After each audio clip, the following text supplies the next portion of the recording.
Whoa! I know. You really are having a baby. Having a baby. That's more than a bump. I know. Wow. I know. That was a hug, virtual hug. Know. Yeah, distance hug.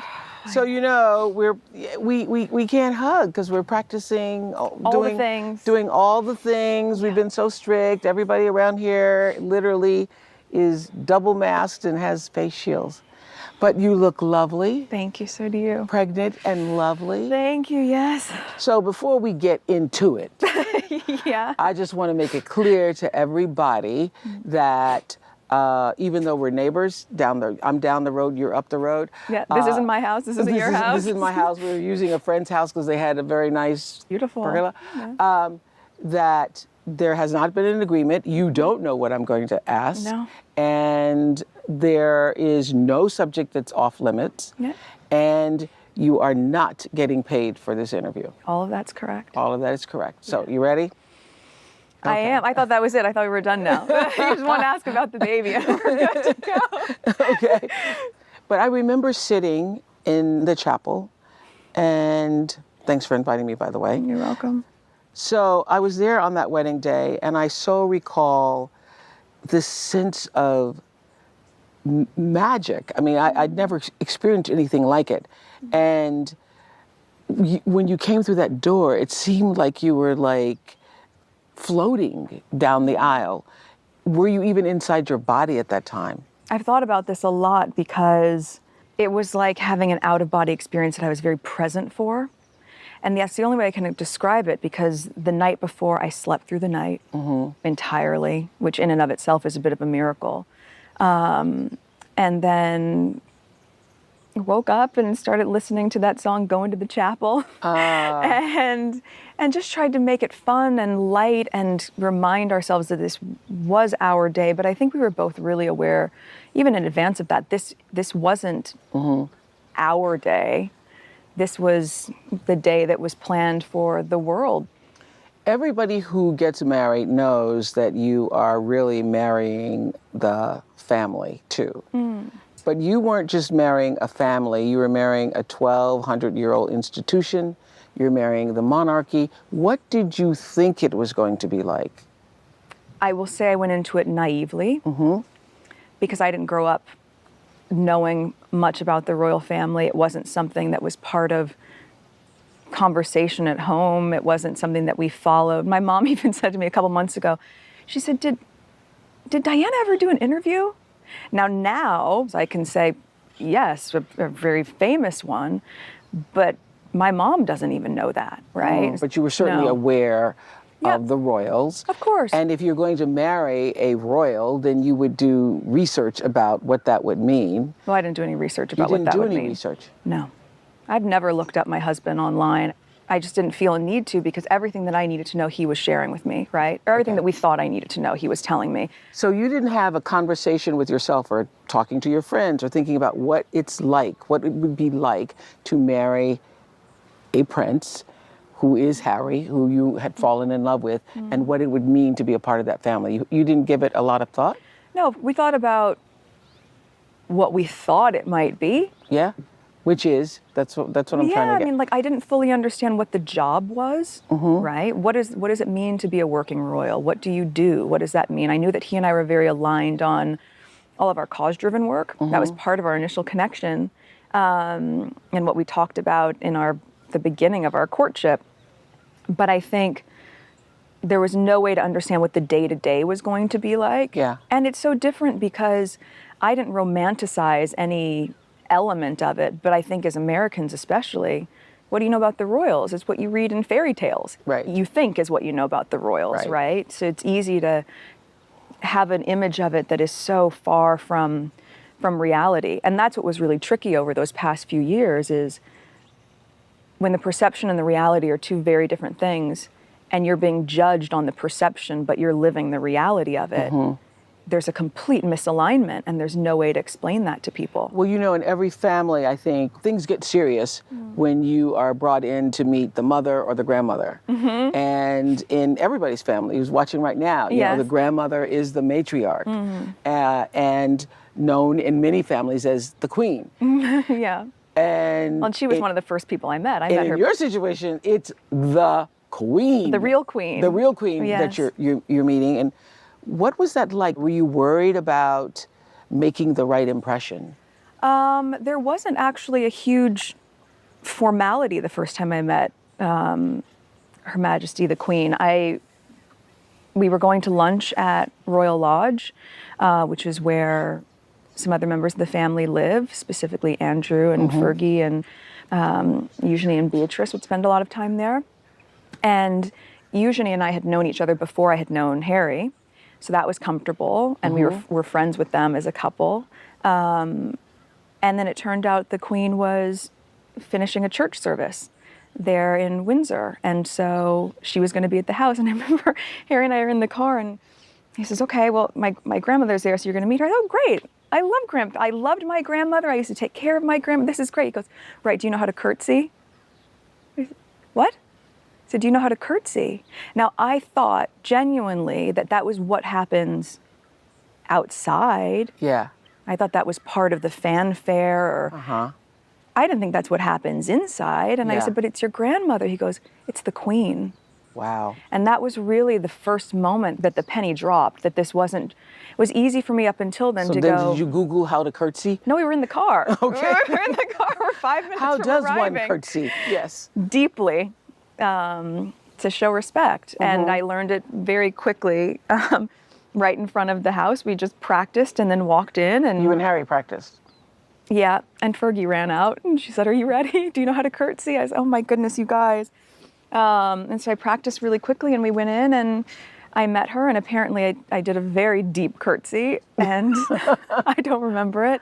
And then we just sat there and we chatted, and it was lovely and easy, and I think, thank God I hadn't known a lot about the family. Thank God I hadn't researched. I would have been so in my head about all of it. I would have had it. So you're basically, what you're sharing with us is that you were no more nervous than the regular person who goes to meet somebody's grandmother. You weren't that intimidated because it was the Queen. I think it's two things. I had confused the idea of, well, I grew up in LA. You see celebrities all the time. This is not the same, right? But it's very easy, I think, especially as an American, to go, "Oh, these are famous people." It's like, no, this is a completely different ball game. You know, the wedding was the most perfect picture, anybody has ever seen. But through that picture that we were all seeing, behind the scenes, obviously, there was a lot of drama going on. And soon after your marriage, the tabloids started offering stories that painted a not so flattering picture of you in your new world. There were rumors about you being Hurricane Meghan. I hadn't heard that. Okay. So there were rumors about you being Hurricane Meghan for the departure of several high-profile palace staff members. And there was also a story, did you hear this one, about you making Kate Middleton cry? This I heard about. You heard about that? Okay. That was a turning point. That was a turning point. Yeah. The narrative with Kate, which didn't happen, was really, really difficult, and something that I think that's when everything changed, really. You say the narrative with Kate, it didn't happen. So specifically, did you make Kate cry? No. So where did that come from?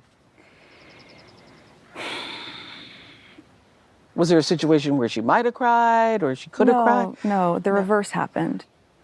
And I don't say that to be disparaging to anyone, because it was a really hard week of the wedding, and she was upset about something, but she owned it, and she apologized, and she brought me flowers and a note apologizing, and she did what I would do if I knew that I hurt someone, right? To just take accountability for it. What was shocking was, what was that, 6, 7 months after our wedding, that the reverse of that would be out in the world. The story came out 6, 7 months after it actually happened. Yeah. So when you say... I would have never wanted that to come out about her.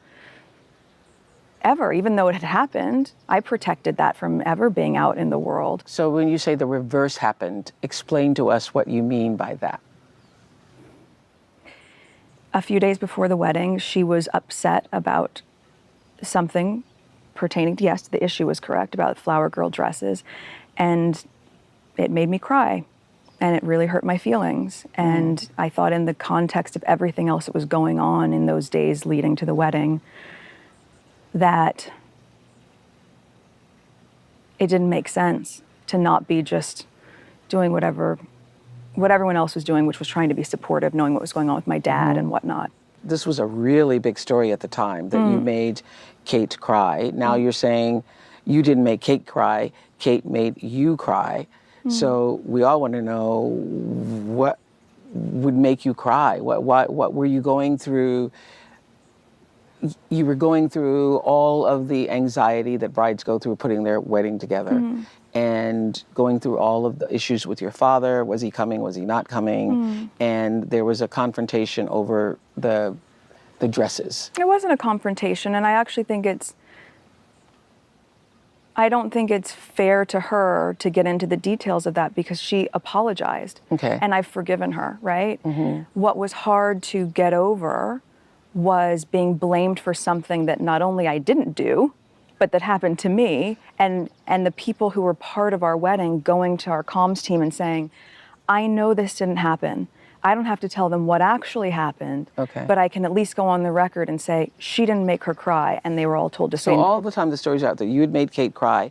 You knew all along, and people around you knew that that wasn't true. Everyone in the institution knew it wasn't So true. why didn't somebody just say that? It's a good question. I'm not sharing that piece about Kate in any way to be disparaging to her. I think it's really important for people to understand the truth. But also, I think a lot of it that was fed into by the media, and look, I would hope that she would have wanted that corrected. And maybe in the same way that the palace wouldn't let anybody else negate it, they wouldn't let her, because she's a good person. And I think so much of what I have seen play out is this idea of polarity, where if you love me, you don't have to hate her. And if you love her, you don't need to hate me. You know, there were several stories that compared headlines written about you to those written about Kate. Since you don't read things, let me just tell you what was said. Okay. There were stories where Kate was being praised for holding her baby bump. Oh gosh, have I done it since we've been sitting down? You've been doing it the whole time. Okay. Kate was praised for cradling her baby bump. And the headline about you doing the same thing said, Meghan can't keep hands off her baby bump for pride or vanity. What does it have to do with pride or vanity? Well, I'm just telling you about the stories. Okay. I hear then you. There was a whole online a piece about this. Kate eating avocados to help with morning sickness. I heard about the avocado one. But you were eating avocados. And fueling murder, apparently. Wolfing down a fruit linked to water shortages, illegal deforestation, and environmental devastation. There seems to be That's a really loaded piece of toast. I mean, can you have to laugh at a certain point because it's just ridiculous. That's good. That's a loaded piece of toast. It's about deforestation. Oh, man. Oh, wow. So do you think there was a standard for Kate in general and a separate one for you? And if so, why?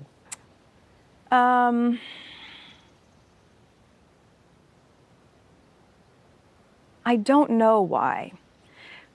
I can see now what layers were at play there.